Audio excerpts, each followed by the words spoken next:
Hello, नमस्कार विद्यार्थी मित्रांनो.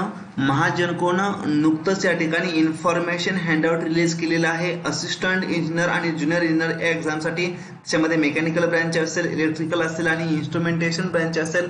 मग या हँडआउटमध्ये त्यांनी माहिती दिली आहे जे काही एक्झाम आहे त्या एक्झामचा पॅटर्न कसा असेल, म्हणजे स्ट्रक्चर ऑफ एक्झाम टेस्ट कसं असेल ते या ठिकाणी सांगितलेलं आहे. जे काही एक्झाम आहे आपली एक्झाम ही टोटल मॅक्झिमम 180 मार्क्सची असेल. त्याच्यामध्ये नंबर ऑफ क्वेश्चन या ठिकाणी 120 असतील आणि जो काही टाइम अलॉट केलेला आहे तो टाइम किती आहे बघा, 120 मार्क्सचा या ठिकाणी टाइम आहे. म्हणजे 2 तासाचा हा एक्झामचा टाइम आहे.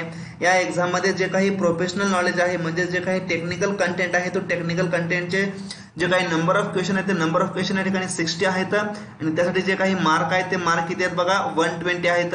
म्हणजे प्रत्येक टेक्निकल क्वेश्चन हा 2 मार्क्ससाठी आहे. त्यानंतर इंग्लिश लँग्वेजचे 20 क्वेश्चन आहेत, 20 मार्क्स. रिझनिंगचे 20 क्वेश्चन आहेत, 20 मार्क्स आहेत. त्यानंतर क्वांटिटेटिव्ह ॲप्टिट्यूडचे 20 क्वेश्चन आहेत आणि 20 मार्क्स आहेत. अशा पद्धतीचे टोटल 120 क्वेश्चन असतील आणि मार्क किती असतील बघा, 180 असतील. याच्यामध्ये फक्त आणि फक्त टेक्निकल हा क्वेश्चनच 2 मार्क्ससाठी आहेत, बाकी सर्व क्वेश्चन हे सिंगल मार्क्ससाठी आहेत. आणि यामध्ये जो काही टोटल टाइम अलॉट केलेला आहे तो कितीचा आहे बघा, 120 मिनिटचा आहे. ही गोष्ट आपल्याला या ठिकाणी या हँडआउटच्या माध्यमातून क्लिअर होताना दिसत आहे. ओके, याच्याबद्दल आणखी फर्दर आपल्याला माहिती घ्यायची असेल तर जो काही टाइम आहे तो टाइम या टेस्टसाठी किती आहे बघा, 120 मिनिटचा आहे. पण जो काही टाइम आपल्याकडे एक्झाम सेंटरमध्ये जायचा आहे, तिथं आपल्याला थांबावं लागणार आहे, तो अप्रॉक्सिमेट टाइम किती असायला पाहिजे बघा, 180 मिनिट्स आहे. म्हणजे आपण जो काही एक्झाम सेंटर आहे त्या एक्झाम सेंटरमध्ये गेल्यानंतर लॉग इन करायचं असेल, त्यानंतर आपले कॉल लेटर्स त्यांना कलेक्ट करायचे असतील, त्यानंतर काही इन्स्ट्रक्शन असतील, काही चेकअप असेल, यासाठी जो काही अप्रॉक्सिमेट टाइम आहे आपल्याला एका एक्झामसाठी आपल्याला अप्रॉक्सिमेट 3 तास एका सेंटरवरती थांबावं लागेल. ही गोष्ट आपण या ठिकाणी लक्षात ठेवायची आहे. अगेन ही जी काय एक्झाम आहे ह्या एक्झाम मध्ये आपण कुठलाही क्वेश्चन या ठिकाणी कोणत्याही टाइमला 120 मिनिट्स मध्ये आपण कुठलाही क्वेश्चन कधीही या ठिकाणी अटेम्प्ट करू शकतो. ओके, जे काही सगळे क्वेश्चन आहेत ते सगळे क्वेश्चन कसे आहेत बघा, मल्टिपल चॉईस क्वेश्चन असतील आणि सगळ्या क्वेश्चनला 5 ऑप्शन्स असतील आणि 5 ऑप्शन पैकी एक सिंगल ऑप्शनच या ठिकाणी करेक्ट असेल अशी माहिती या ठिकाणी दिलेली आहे. अगेन जो काही या ठिकाणी चुकीचा क्वेश्चन असेल त्या चुकीच्या क्वेश्चनला कोणत्याही पद्धतीची पेनल्टी नाहीये. म्हणजे चुकीच्या क्वेश्चनला कोणत्याही पद्धतीची निगेटिव्ह मार्किंग नाहीये. म्हणजे there will be no penalty for the wrong answer marked by you. However you are advised not to mark your answer by random guessing. या ठिकाणी निगेटिव्ह मार्किंग नाही, म्हणून आपण या ठिकाणी रॅन्डमली या ठिकाणी आन्सर या ठिकाणी द्यायचे नाही. तर निगेटिव्ह मार्किंग या ठिकाणी काय नाहीये, या एक्झाम मध्ये नाहीये. ही गोष्ट आपण लक्षात ठेवायची. त्याचबरोबर जे काही सॅम्पल क्वेश्चन पेपर आहेत, जे काही सॅम्पल एक्झाम्पल आहे ते सॅम्पल एक्झाम्पल त्यांनी आपल्याला या ठिकाणी दिलेले आहेत. मग त्या सॅम्पल एक्झाम्पल मध्ये जे काही इंग्लिश लँग्वेज आहे त्या इंग्लिश लँग्वेज बद्दल या ठिकाणी काही क्वेश्चन दिलेले आहेत. त्यानंतर रिझनिंग बद्दल त्यांनी काही क्वेश्चन दिलेले आहेत आणि त्यानंतर क्वांटिटेटिव्ह ॲप्टिट्यूड बद्दल कशा पद्धतीचे क्वेश्चन असतील त्याच्याबद्दल यांनी या ठिकाणी माहिती दिलेली आहे. ओके, त्यानंतर आपल्याला महत्वाची गोष्ट काय आहे, याच्यामध्ये आपल्याला काय काय लक्षात ठेवायचं आहे, एक्झाम जाताना काय काय आपण घेऊन जायचं आहे त्याच्याबद्दल इसेन्शियल डॉक्युमेंट्स बद्दल या ठिकाणी आपल्याला लक्षात ठेवायचं आहे. जे काही एक्झामच्या हॉल तिकीट वरती जे काही मेन्शन केलेलं आहे ते हॉल तिकीट वरती फक्त एक्झामची डेट असेल, त्यानंतर रिपोर्टिंग टाइम किती आहे आणि त्यानंतर जो काही एक्झाम सेंटर आहे त्या एक्झाम सेंटरचा ऍड्रेस काय आहे, एवढीच फक्त माहिती आपल्याला कॉल लेटर वरती या ठिकाणी भेटलेली आहे आणि मिळणार आहे. जो काही रिपोर्टिंग टाइम आहे त्या रिपोर्टिंग टाइम मध्ये आपण एक्झाम सेंटरला या ठिकाणी पोहोचायचं आहे.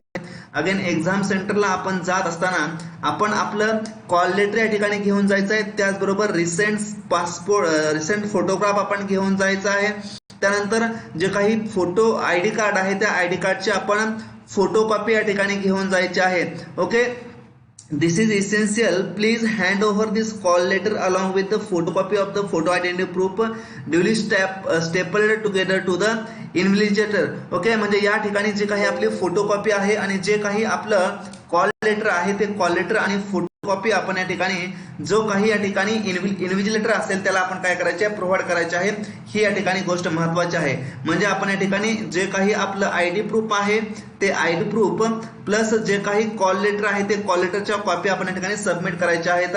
ओके, त्यानंतर जे काही आपलं आयडेंटिटी प्रूफ आहे ते आयडेंटिटी प्रूफ म्हणून आपण काय काय घेऊ शकतो बघा, पॅन कार्ड असेल, पासपोर्ट असेल, परमनंट ड्रायव्हिंग लायसन्स असेल, वोटर कार्ड विथ फोटोग्राफ असेल, बँक पासबुक विथ फोटोग्राफ असेल, photo identity proof of issued by the gazetted officer and officer of an official letterhead, त्यानंतर photo identity proof issued by the people's of the representative of the official letterhead, valid recent identity card issued by the recognised college university, Aadhaar Aadhaar card with a photograph असेल, employee I D in the original असेल, bar council identity card with photograph असेल. Okay, एवढ्या सगळ्या गोष्टी आपण as a identity proof म्हणून घेऊन जाऊ शकतो. पण जे काही या ठिकाणी महत्वाचं आहे, जे काही आपलं रेशन कार्ड आहे आणि त्यानंतर लर्नर ड्रायव्हिंग लायसन्स आहे, हे दोन्ही ठिकाणी ऍक्सेप्ट केले जाणार नाहीत as a photo ID proof म्हणून. ही गोष्ट आपण या ठिकाणी लक्षात ठेवायची आहे. ओके, म्हणजे आपल्याला एक्झामला जाताना या ठिकाणी कोणत्या कोणत्या गोष्टी लक्षात ठेवायच्या बघा. जे काही आपलं कॉल लेटर आहे त्या कॉल लेटर बरोबर आपल्याला आपला फोटोग्राफ सुद्धा घेऊन जायचा आहे आणि जे काही आपलं आयडेंटिटी प्रूफ आहे त्या आयडेंटिटी प्रूफच्या ठिकाणी झेरॉक्स घेऊन जायची आहे. ती झेरॉक्स आपल्या ठिकाणी काय करायची आहे, सबमिट करायची आहे त्या ठिकाणी. त्याचबरोबर instruction with regards to the social distancing, याच्याबद्दल काही या ठिकाणी इन्स्ट्रक्शन दिलेले आहेत, त्या इन्स्ट्रक्शन सुद्धा आपण या ठिकाणी वाचून जायचे आहेत. म्हणजे या ठिकाणी जे काही आपण घेऊन जायचं आहे ते आपण मास्क एक घेऊन जायचं आहे, पर्सनल हँड सॅनिटायझर असेल तर ते घेऊन जायचं आहे, a simple pen and ink stamp pad blue or black, म्हणजे जे काही पेन आणि इंक स्टॅम्प पॅड आहे ते सुद्धा आपण घेऊन जायचं आहे. एक्झाम रिलेटेड डॉक्युमेंट्स, मग त्याच्यामध्ये काय असेल, कॉल लेटर असेल, फोटोकॉपी ऑफ आयडी कार्ड असेल, आयडी कार्ड इन ओरिजिनल असेल, या गोष्टी आपण घेऊन जायच्या. In case of the scribe candidate form duly filled and signed with photograph affixed, एवढं घेऊन जायचं आहे. No other items are permitted inside the venue, म्हणजे या गोष्टीशिवाय दुसरा कोणतीही गोष्ट आपण आतमध्ये घेऊन जाऊ शकणार नाही. या गोष्टींची आपण या ठिकाणी नोंद घ्यायची आहे.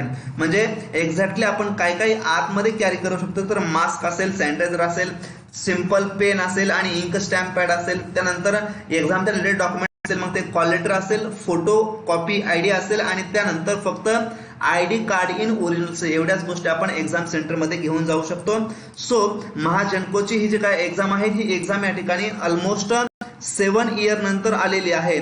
सो हा जो काय महाजनको मध्ये जॉबचा जो काही चान्स आहे तो चान्स या ठिकाणी सोडायचा नाहीये. सर्वांनी खूप अभ्यास करायचा आहे आणि या एक्झाम मध्ये आपल्याला सक्सेस भेटवायचा आहे, सक्सेस या ठिकाणी घ्यायचा आहे. सो या एक्झामसाठी सर्वांना ऑल द बेस्ट. एक्झाम चांगली द्या आणि एक्झाम झाल्यानंतर एक्झाम पेपर आपला कसा होता ते आपल्याला नक्की सांगायला विसरू नका. ओके, आपण थांबूया. सर्वांना एक्झामसाठी ऑल द बेस्ट.